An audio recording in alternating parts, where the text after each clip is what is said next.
Christmas, as they say, is the most wonderful time of the year. People are filled with the spirit of giving and joy as they plan to gather with family and friends. For the people of Dayton, Ohio, Christmas 1992 turned into a nightmare. 4 people went on a killing spree that lasted 2 days, starting on Christmas Eve. By the time they were done, 6 people were dead, 2 were injured, and the community of Dayton would never be the same.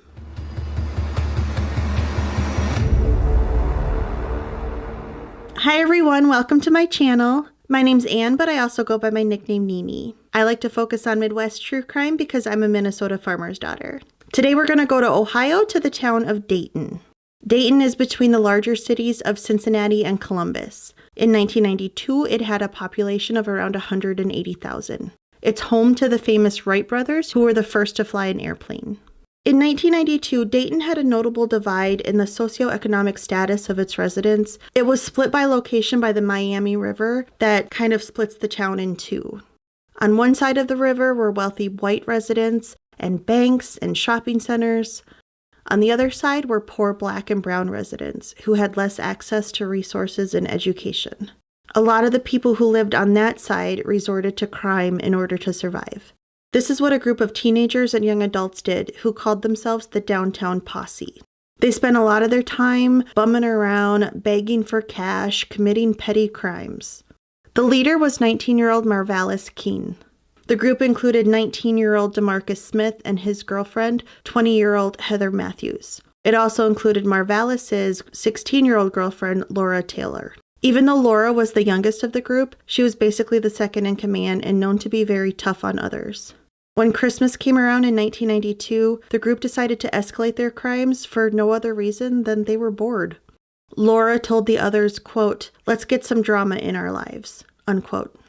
They decided to rob a guy that Laura knew, 34-year-old Joseph Wilkerson. On Christmas Eve, Laura called Joseph and told him she and Heather would have sex with him. It sounds like she told him they would do this in exchange for cash. The girls went to his house at 3321 Prescott Avenue. Once inside, they pointed a gun at Joseph and forced him to lay on the bed. They tied him up with electrical cords. Marvalis and DeMarcus joined them and they started going through the house looking for items to steal. In the garage, Marvalis found a .32 caliber Derringer. He grabbed it, went back in the house, and shot Joseph in his chest, killing him. Laura then shot Joseph in his head with a .25 caliber. The group got in Joseph's car and headed out into the cold, dark night to continue their fun. When they drove down Neal Avenue, they saw Danita Goulet talking on a payphone. She was 18 years old and a mother of a 2-year-old.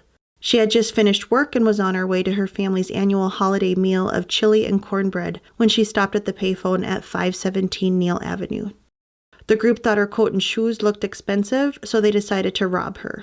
Marvalis walked up to her and said, quote, "Merry Christmas, bitch," unquote, then shot Danita multiple times in her chest, leg, and hand as she had raised her hand to try to protect herself from the bullets.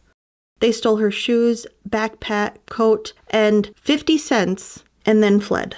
People came upon Danita on the ground and called police. Danita was brought to a hospital, but unfortunately died shortly after. Police found aluminum shell casings at the crime scene, which was odd to find at the scene of a murder. Those bullets can kill, obviously, but they aren't designed for that. After shooting Danita, the group went to Marvalis's apartment at 157 Yuma Place and hung out. The other people hanging out with them were Heather's ex-boyfriend, 28-year-old Jeffrey Wright, 16-year-old Wendy Cottrell, and 18-year-old Marvin Washington. DeMarcus and Jeffrey got into an argument, and DeMarcus shot Jeffrey 4 times in his leg. Jeffrey was able to get to a neighbor, though, and survived. After shooting Jeffrey, the group went back to Joseph's house and spent the night there, where Joseph's body was still tied to the bed. The next day was Christmas, and the group wanted to keep killing. They targeted Laura's ex-boyfriend, 19-year-old Richmond Maddox. She called him and asked him to pick her up and bring her to a hotel. The plan was for the group to attack Richmond in the hotel room. Richmond picked up Laura, and she got in his car, and they started driving away. The rest of the group followed in Joseph's car. Richmond noticed they were being followed, so he sped up. Laura pulled out her gun, put it right against Richmond's head, and pulled the trigger, killing him instantly. She jumped out of the moving car before it crashed into a tree on Benton Avenue. When police arrived, they could tell Richmond had been shot by someone sitting in the car because the windows were up and had not been shot through. Witnesses told police they saw a young black woman jump out of the car and run away before it crashed. That night, the group lurked near an ATM, hoping to rob people, but thankfully nobody used it that night, so they decided to call it a night. The next morning was December 26. They drove to a gas station on Salem Avenue and saw a woman putting air in the tires of her black Dodge Shadow. They decided to steal her car and switch vehicles and license plates to try to better hide from the police. Marvalis and DeMarcus went up to the woman and pointed guns at her. They told her she was going to die today.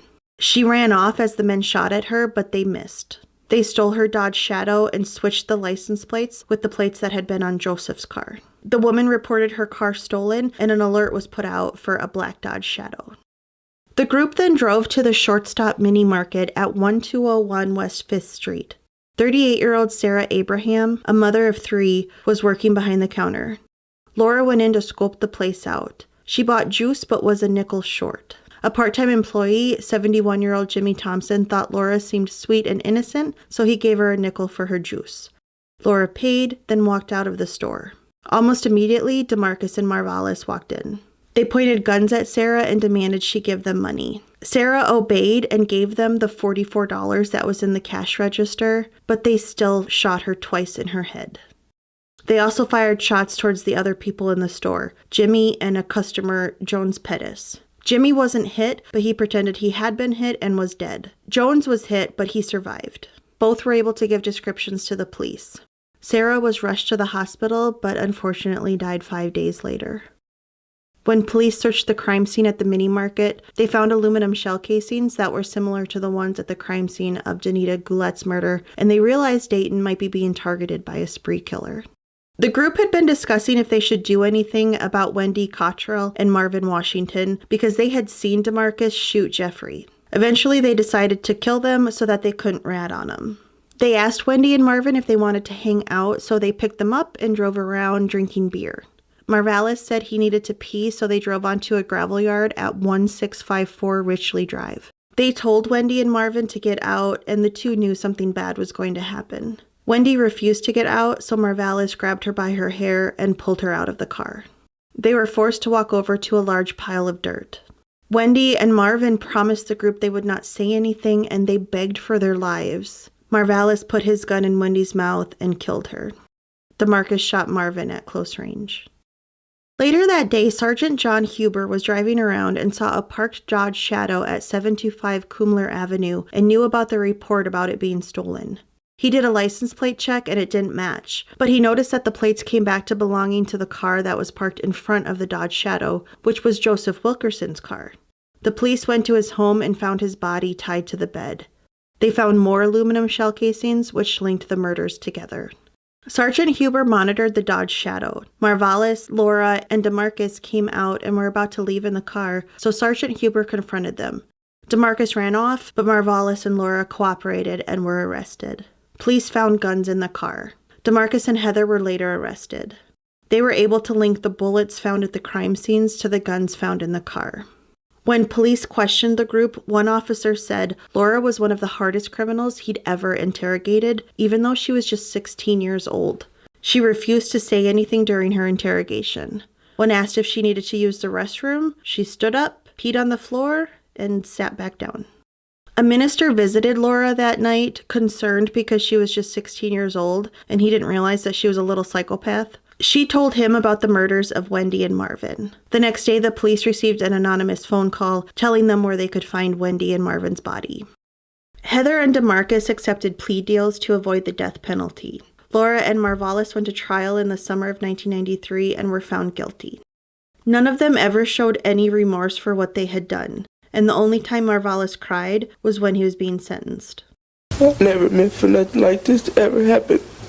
Marvalis received the death penalty. On July 21, 2009, he was executed by lethal injection. The other three received life sentences. Heather later gave a prison interview and basically said she participated due to peer pressure. I wanted to be like them. I wanted to do what they was doing. In 2021, Laura became eligible for parole. She had been a minor at the time of the crime, and there were now new laws that allowed minors to receive parole eligibility. However, her parole was denied, but she could still be granted it at a later date. which to me is not fair. I don't agree with the changed laws when it comes to minors. I understand we all make mistakes when we're younger, but killing somebody, that should not be an excusable crime. What absolutely senseless ways for people to die. I understand why people kill somebody because of jealousy, or they're having an affair, or if they want to kill them for money, but to just kill random people because you're bored, that's just so hard to wrap my mind around. One detective said the group was like sharks, and once they tasted blood, they wanted more.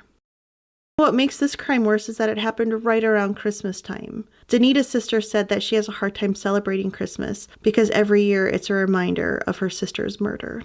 If I could go back to December the 24th, 1992, I would gladly lay down my life for my sister. That's how much I love her. That's all I have for this case. I'd love to hear your thoughts below. I'm also curious, do you think people who committed murders when they were minors should be eligible for parole when they're adults? Thank you so much for watching. I'll see you next time. Bye.